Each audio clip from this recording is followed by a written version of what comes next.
अस्सलाम वालेकुम students, welcome to my channel. कैसे हैं आप सब?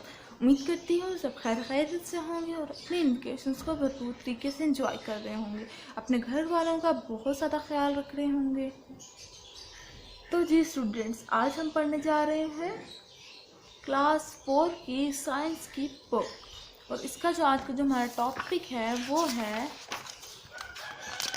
Page number 48 and 49।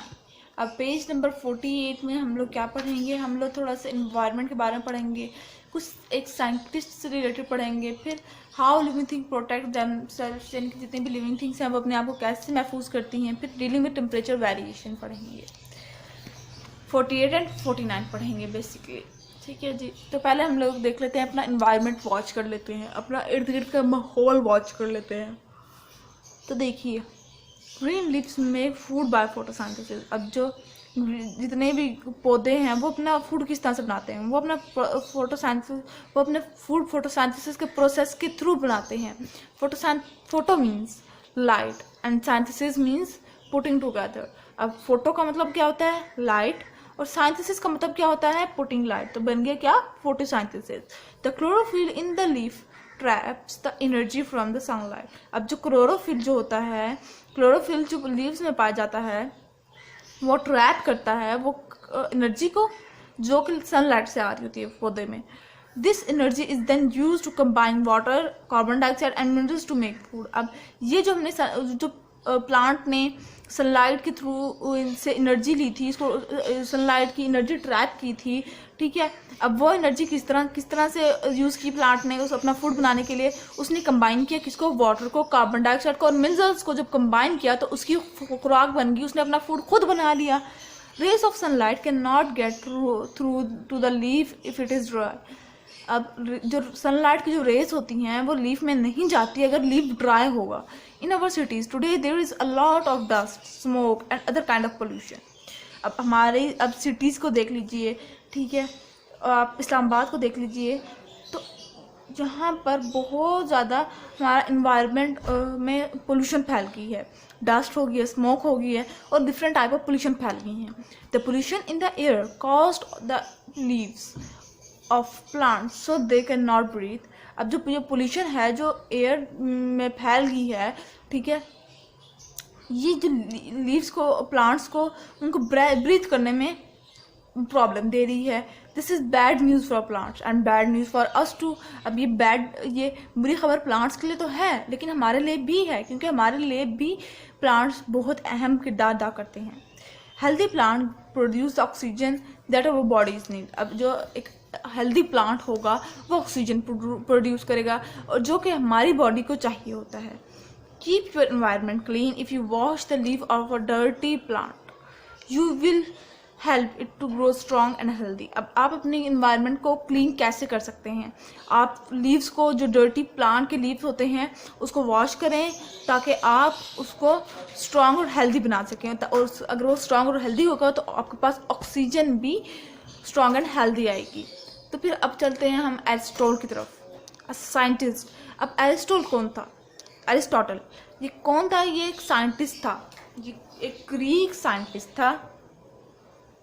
ये इसकी डेट ऑफ बर्थ है और ये इसकी डेट ऑफ डेथ है 384 इसकी डेट ऑफ डेथ है और 322 इसकी डेट ऑफ बर्थ है। Aristotle was a great Greek thinker and scientist. अब वो एक बहुत ही ज़्यादा ग्रेट थिंकर था और एक वो साइंटिस्ट भी था। Aristotle road about many subjects, physics, poetry, biology, zoology and many other. अब एरिस्टोटल ने क्या, उसने लिखे बहुत ज़्यादा सब्जेक्ट्स के बारे में लिखा, जिस तरह फिजिक्स के बारे में लिखा, पोइट्री से मुतालिक लिखा, बायोलॉजी के बारे में लिखा, zoology. He was a student of another great thinker, Pilate. Aristotle was the first to introduce the idea that nature is composed of things that change, and that study such a change can provide useful knowledge. He was a teacher to Alexander the Great. अब वो एक student थे, ठीक है, of another great thinker, उनकी सोच बहुत ज़्यादा, वो बहुत बड़े थिंकर थे, वो बहुत अच्छा सोच लेते थे। एरिस्टोटल ने फर्स्ट टाइम इंट्रोड्यूस करवाया इस नेचर को, कि ये नेचर, इस कायनात में काफ़ी ज़्यादा थिंग्स हैं, काफ़ी ज़्यादा चीज़ें मौजूद हैं। That change and that study such change can provide useful knowledge. अगर हम उन चीज़ों को, उन्होंने कहा कि अगर हम इन चीज़ों को स्टडी करेंगे तो हमें बहुत ज़्यादा नॉलेज मिल सकता है। अब एरिस्टोटल वो अलेक्जेंडर के टीचर भी थे, ठीक है, वो किसके, अलेक्जेंडर के टीचर भी थे। फिर आ जाते हैं हम how living things protect themselves, यानी कि लिविंग थिंग्स अपने आप को कैसे प्रोटेक्ट करती हैं, वो कैसे अपने आप को सेव करती हैं। Animals protect themselves to survive. अब एनिमल्स अपने आप को प्रोटेक्ट करते हैं, अपने आप को बचाते हैं ताकि वो सर्वाइव कर सकें। Some move fast, they have strong legs and can run away from their enemies. अब कुछ उनमें से एनिमल्स ऐसे भी हैं जो बहुत तेज़ भागते हैं, कुछ क्योंकि उनकी लेग्स बहुत स्ट्रॉन्ग होती हैं, जो कि वो उन्हें अपने उनकी जो शिकार होता है उन्हें पकड़ने में मदद करती हैं। सम आर ह्यूज, और कुछ बहुत बड़े बड़े एनिमल्स होते हैं। They do not have many enemies apart from man. उनकी काफ़ी ज़्यादा शिकार नहीं करते वो उनका ज़्यादा तक ये होता है कोशिश कि वो मैंस को शिकार कर सकें, ह्यूमंस को शिकार कर सकें।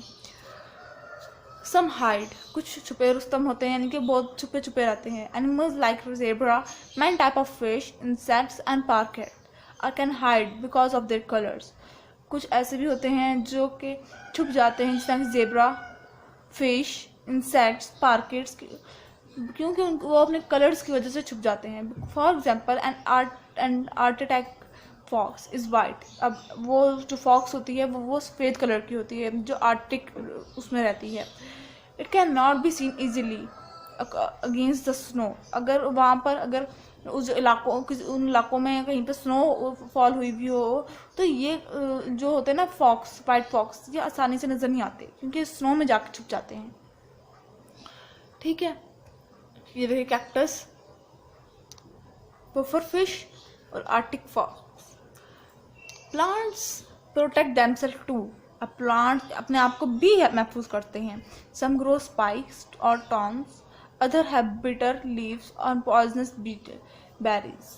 अब उनके पास, कुछ के पास पॉइजनस बेरीज होती हैं, कुछ की बिटर लीव्स होती हैं, इनकी शार्प लीव्स होते हैं, और कुछ कांटे होते हैं जो उनको महफूज कर लेते हैं, ठीक है।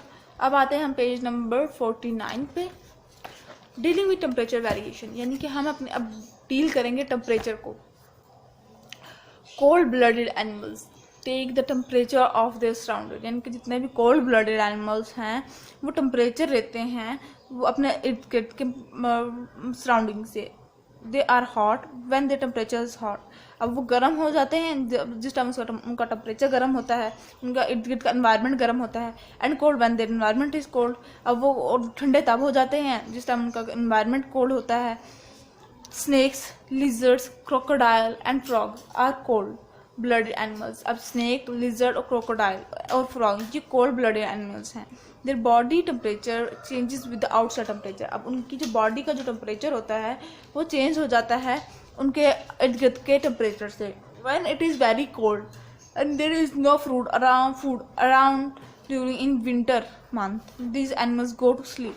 अब विंटर्स में जिस टाइम उनका इर्द गिर्द का माहौल, इर्द गिर्द का एनवायरनमेंट भी ठंडा होता है, उनको कोई खुराक नहीं मिल रही होती, कोई फूड नहीं मिल रहा होता, तो वो सो जाते हैं। This winter sleep is known as hibernation. अब ये जो सर्दियों में जाकर सो जाते हैं ना, इसको क्या कहते हैं, हाइबरनेशन का नाम दे देते हैं। अब आते हैं वार्म ब्लडेड की तरफ। Blooded animals maintain constant body temperature, यानी कि जो वार्म ब्लडेड एनिमल्स होते हैं वो अपना टेम्परेचर मेंटेन करके रखते हैं, उनका एक ही टेम्परेचर होता है। This means that they do not depend upon the temperature of the environment, यानी कि इसका मतलब ये हुआ कि वो टेम्परेचर के अपने इर्द गिर्द के एनवायरनमेंट पे नहीं डिपेंड करते। Humans, mammals and birds are warm blooded animals, यानी कि ह्यूमन, मैमल्स और बर्ड्स ये वार्म ब्लडेड एनिमल्स हैं। Many animals migrate. कुछ एनिमल्स ऐसे भी हैं जो माइग्रेट कर जाते हैं, एक जगह से दूसरी जगह चले जाते हैं। They move away from their homes in the winter in search of food and warm. अब वो माइग्रेट क्यों करते हैं, अपने होम से, अपने घरों को छोड़ के क्यों चले जाते हैं विंटर्स में, ताकि उन्हें फूड मिल सके और वो उन्हें कोई गर्माइश की जगह, गर्म जगह मिल सके। Many birds fly over the Himalayas in our country, they sometime fly more than 500 kilometres. अब हमारे कंट्री में जो बर्ड्स हैं वो सर्दियों में हिमालयाज चले जाते हैं, हमारी जो कंट्री में हिमालय रेंज है वहाँ पर। They sometime fly more than 500 kilometres. अब वो कभी कभार इतना ऊंचा चले जाते हैं, 500 किलोमीटर ऊपर चले जाते हैं, मतलब कि फ्लाई करते करते 500 किलोमीटर ऊपर चले जाते हैं। ठीक है, मतलब कि इतना डिस्टेंस वो कवर कर जाते हैं, 500 किलोमीटर डिस्टेंस। ठीक है, ये देखिए माइग्रेटिंग बर्ड्स की पिक्चर भी दिखाई हुई है। तो जी ये थी आज की लेक्चर। आई होप आपको समझ आया होगा। अगर ये लेक्चर आपको समझ आया है तो मेरे चैनल को सब्सक्राइब कर दीजिएगा, मेरी वीडियोस को लाइक कर दीजिएगा और साथ ही साथ बेल आइकन को भी प्रेस कीजिएगा, ताकि फ्यूचर में हर नई आने वाली अपडेट आप तक आसानी पहुंच सके। तो जी दीजिए अब मुझे इजाज़त। अपनी दुआ में याद रखिएगा, ढेर सारा प्यार कीजिएगा घर वालों को और अपना भी ढेर सारा ख्याल रखिएगा। अल्लाह हाफिज़।